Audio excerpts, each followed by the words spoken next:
Here's Rob Dibble. Well, again, it was a tale of two halves. Uconn seems to be one of the best first-half teams in college basketball. Woo! We did it. We won the first half, Rob. And then they're the worst team in college basketball in the second half as they score 26 points. Seton Hall pulls it out 67-66 with 41 second-half points. Rough. Uconn didn't score a field goal in the last 7 minutes. They had like 13 fouls, 12 turnovers, 7 field goals made in the second half, and they were just abysmal. 18-9 on the turnovers. The fouls weren't that awful, 21-15, but it just, it's getting to the point where, you have to start questioning the lineup and who you want out there at the end of the game. The uncontested dunk in front of Sanogo, the lack of his rebounding at the end of the game, maybe that's a spot where you keep Clingan in with Sanogo so that he could clean up rebounds even on the defensive side. I'm not the coach. It's not up to me to decide, but it's getting frustrating. You've lost 5 out of 6 now, a very underwhelming opponent last night, and that was a game you should have won. You blow a lead, and you just look awful doing it in the last 10 minutes of that ball game. That's so true. I mean, the first half, it was exactly what we thought we were going to see, where these guys were upset about St. John's on Sunday. They took it personal. They get out there, and they blow the doors off of Seton Hall. But they must have been high-fiving in the locker room at halftime, counting their chickens before they hatched and saying, "This one's over, fellas. I can't wait to go home and move on to the next one in the Big East. Mission accomplished down here in New Jersey." You got 20 more minutes to play, and it was a complete flip. 12 turnovers in the second half. They had finished up with, 18? Yeah. 18 turnovers, 21 on Sunday, about 40 turnovers in 2 games. That's horrid. I don't know if it's a lineup thing more than just an attitude. The attitude of enough is enough, the attitude of just dunking it in somebody's face. That's the one thing that's frustrating me. I mean, you say this all the time. Bob Joyce brings this up too. Not just Sanogo, but Andre Jackson. Like, I feel like you guys are playing way above the rim and letting everybody off the hook, just passing it out. There's a couple of dunks Seton Hall had last night late in that game that were game changers. Yeah, absolutely. That's what I'm talking about. Sanogo fouled the guy. It was basically uncontested until the guy was already dunking it. Yeah. It's like, if you're going to foul, this is the way I was taught. I'm not letting you get the 2 points. Make it count. I'm going to make it count. Yeah. I'm going to take the foul. You're not getting the ball near the basket, and you're going to know that every time you come in here, we're going to do the same thing. And listen, Andre Jackson was doing it against St. John's. I mean, albeit he fouled out, and some of them, it was tomahawking the guy trying to get his head off of his body. But, you have to either be aggressive all the time or people are going to start pushing you. And I just think that St. John's showed that they can be pushed around. And now Seton Hall, who has a much smaller team, they're pushing them around, and so it's getting to the point where I think people think UConn's guys are soft. I really do. I do too. And that they're going to not contest some baskets, and especially when you need to contest some baskets. And like you said, it's attitude. I agree with that too. But I think Clingan's got that kind of attitude. But he doesn't get enough minutes to show that this guy should be a starter. And it's getting to the point where, listen, I'd rather lose with a 7'2" guy that contests shots, changes shots, and cleans up those sloppy rebounds that they don't seem to be able to get. Another 3-point shot that they got second and third attempts and they scored on it. And I'm sitting there going, how can you not grab the damn rebound? You got one guy that can take a quarter off the backboard in Andre Jackson. Yeah. You got Sanogo that's as wide as a Mack truck. He's Shaq. And yeah, he's Shaq, maybe just a little shorter. And it's just like, man, I can't understand how we're being out-rebounded by these smaller teams. There's a couple of questions that I still have that I had from before this season started. Question number 1 is, who's point guard here? We have a point guard? None. I don't know if we have a point guard. I think that's been a problem since the very beginning. What do they say? If you have 2 quarterbacks, you have none. I wish there was. I think we have 3 point guards. We have none. There's no real sense of get the ball to this guy so we can calm things down and get back to basics. Nobody has that in the program right now. And the other question that I've had since day one, we haven't figured out a way to get both these monsters on the court at the same time. Like, you got to figure that out somehow, some way. I think, Clingan and Sanogo were in foul trouble and basically chasing all day. Yeah. But they're not in a position where they're getting blocks off a help defense. That's usually where it comes from. And just everybody. I can't even put it on these two bigs. Like, everybody's getting blown by on D. Blown by. I don't know if it's you're rushing out too fast, your feet aren't set, but people are just taking you to the hole. Or you're missing all day. Assignments. I don't know. We're not the coaches. I don't know. We don't see these guys all the time in practice But to it's see weird, what they're Rob. practicing. First half, no problem. First half, no problem. Offense and defense clicking, all cylinders. Second half, where'd you go? What happened? And it's not last night. It's been multiple games this season where the first half looks great. Second half, even some wins. The second half, even some wins that let these guys back in where it shouldn't have been a game in the first place. But it's been a tough 3 weeks now. 5 out of the last 6. The Big East is slipping away from Uconn. Wheels are falling off the train. Get it together, guys. Come on. It was tough. It was a tough one last night. It was a tough watch, and I feel for the fans. We said this yesterday. We'll say it again. Your fan base loves you, but they are going to love to hate you right now, and hate watching some of these performances. And I understand that your head coach wasn't there, but what did I say? Even before the St. John's game, you got to execute.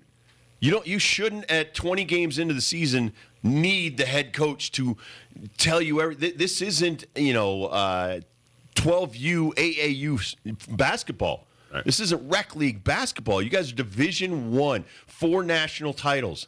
You are one of the most reputable basketball programs in the country. You've got a kid. You've got this 6'6" kid that's coming into UConn next year. That's supposed to be a 5-star game changer. You got people coming, so you should be representing right now. And right now, it just looks like you're all lost. You don't know who the leader is out there. Loss is a really good word for it. I said this yesterday about Sunogo, and I agree with Bob Joyce saying this, and he's going to join us in a little bit. We're going to talk Maya more and talk about her retirement. When you watch some of these guys that are 5 feet from the basket, dunk it back. Dunk it in. Yeah. Catch it, dunk it. Stop dribbling. I've said this for years, especially when it happens and I see bigs put the ball down and little guys, the guards, are taught, come take the ball away from you.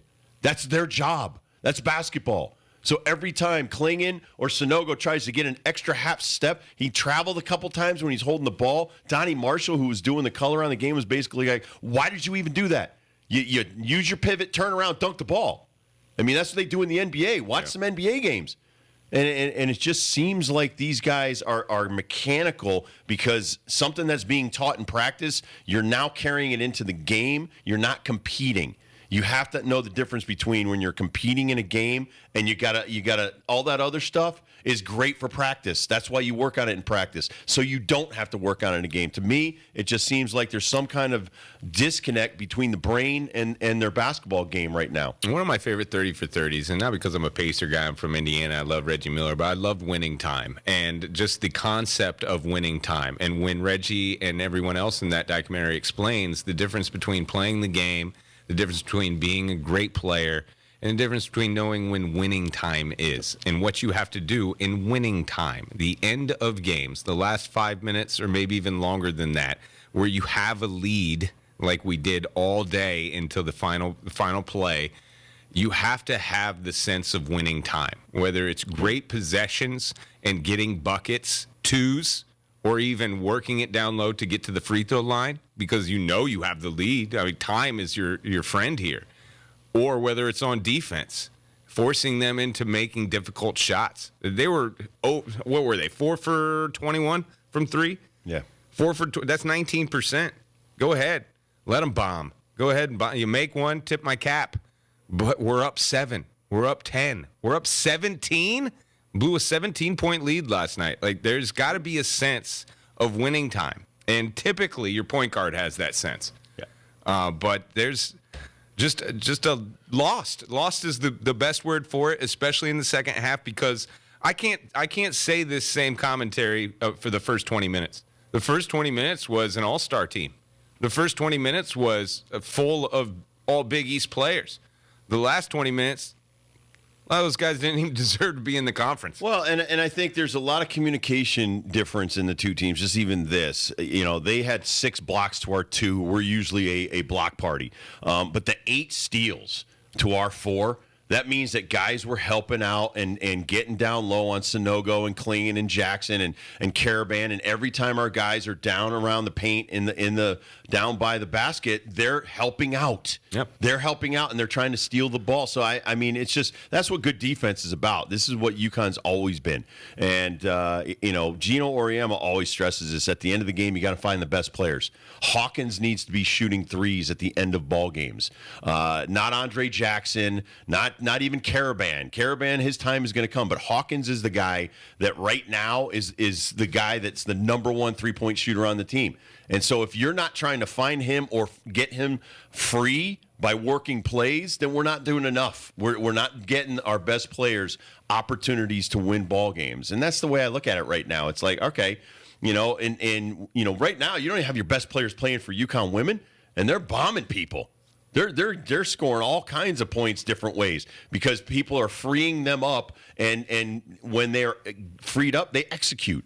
The one thing, like I'll say again, is execution of these plays. Sometimes it looks like we don't even have a play. We come down, there's nobody to get a rebound, somebody bombs a three. It's one chance. It's one opportunity, not two or three. Then Seton Hall would go down there and get 2 or 3 tries down their side of the floor. And a lot of times, especially in the second half, they were getting that opportunity to fall, and that's how they climb back in the game. Well, not only that, but the zero chances. I mean, a lot of people don't think of turnovers in the game of basketball being as important as like turnovers in football. I would say 4 turnovers. I would even say 2 turnovers in basketball is 1 turnover in football. When you do it in basketball, that is a 0 chance of points. Right. You were getting 0 and then 2 on the other end if they capitalize on the turnover. That's a 4-point swing. That's 2 points you didn't score and 2 points they scored. It's a 4-point swing. So when you got 12 in the second half and you're up by 17, that's the story of this game, is when you go out in a possession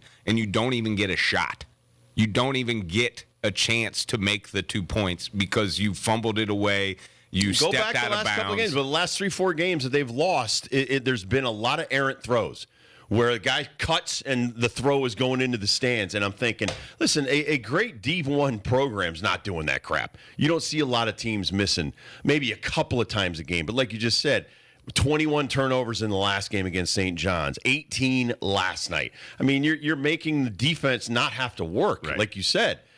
Part of basketball is wearing the other damn team out with great offense, moving the ball, and making them have to chase you around. You have a 17-point lead, you're chasing me, bro.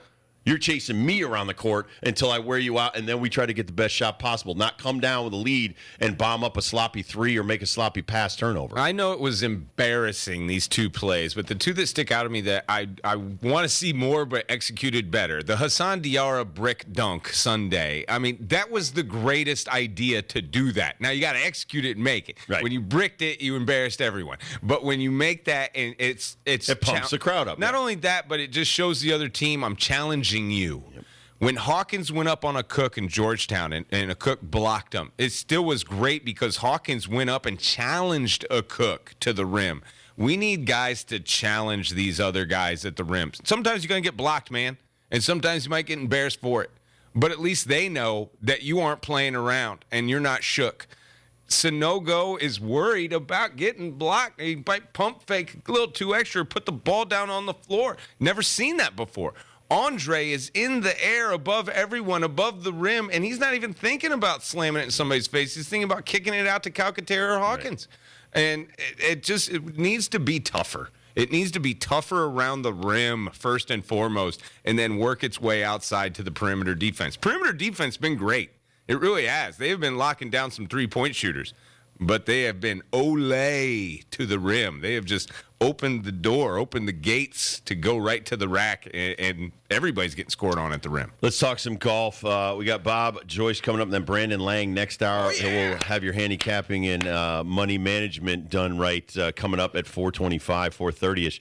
The CW will start airing live golf events in 2023. They signed a multi-year TV and streaming rights deal with Live Golf. The Saudi outfit, Nexstar, is the parent company, and they're a huge company, $1 billion company.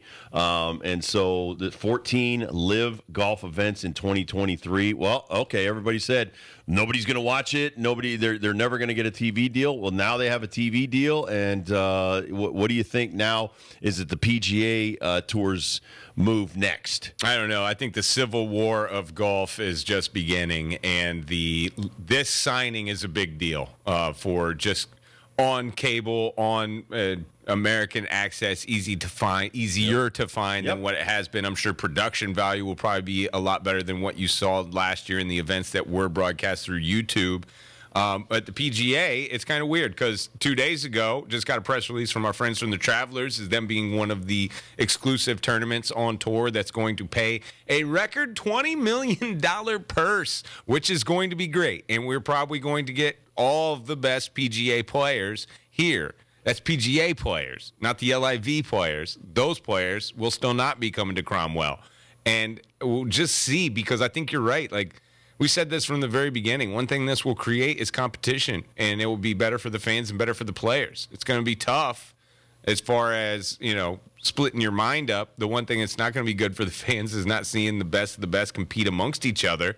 But I think it's just going to push the envelope one way or another. Tournaments in the PGA are going to get better. This Live Tour is going to keep on progressing. And we'll see what we get at the end of the year. But I don't see a world in 2023 besides the Masters tournament where these guys mix up and play each other. Well, I think like you nailed it on the head with the accessibility.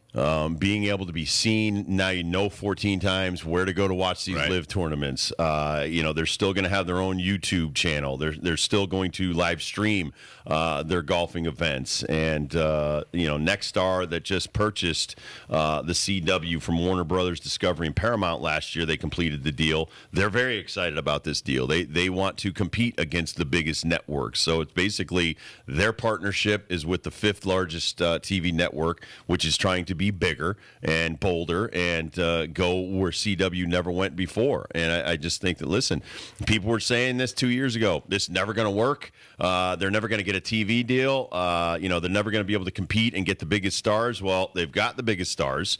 They have huge purses, which has made the PGA up their purses on most of their tournaments. And a lot of these guys are now guaranteed money just for showing up. You're getting $100,000, whereas the PGA still, you got to make the cut to get a bigger check. So I just think some of the competitive edges, like we talked about, if you're a golfer and you're trying to support your family, it's getting better and easier for you to make that decision. Should I stay with the PGA or should I go with Live? No, I just think that both entities are chipping away at their problems. I heard so many people last year. I'm still not a fan of the format for Live. I don't know if I ever will be. There's just certain things about the way they do golf, throw the Saudis out of it and all the other ancillary things that we can talk about. But just as far as the golf format, not a fan. But they're chipping away at the production because I wasn't a fan of the production and how that was run on YouTube. I heard that from more than just me and more than just people that I roll with. So I think that they're progressing in that way. We have been talking about this PGA situation for the players and the caddies for, 6 years now? Absolutely. Ever since we got along with the PGA and the Travelers and kind of got schooled on what all went on. They've been chipping away at that. They've been making it better. So I think we're way far away from any kind of end of this. I think this is a 5-year, 10-year, maybe even 20-year process to see where it all kind of melts away and what we have with it's the like major Bellator and UFC, man. It's competition. I think it makes both companies better. I agree, but the one thing that's the knock for us golf fans is who is the best golfer? I don't know. They don't really play each other, and this tournament has some of the great ones. I think this it makes tournament the has some of the Masters great even ones. bigger. I think the Masters, the Super Bowl of golf. The British Open. British Open. Both Right. those tournaments this year and throughout will probably have the highest ratings that they'll ever have because of this scenario. But about the ratings that get you the eligibility for the Masters outside of your past champions, How is that going to be affected with the LIVs, the 54 guys? Everybody's going to watch still. Yeah.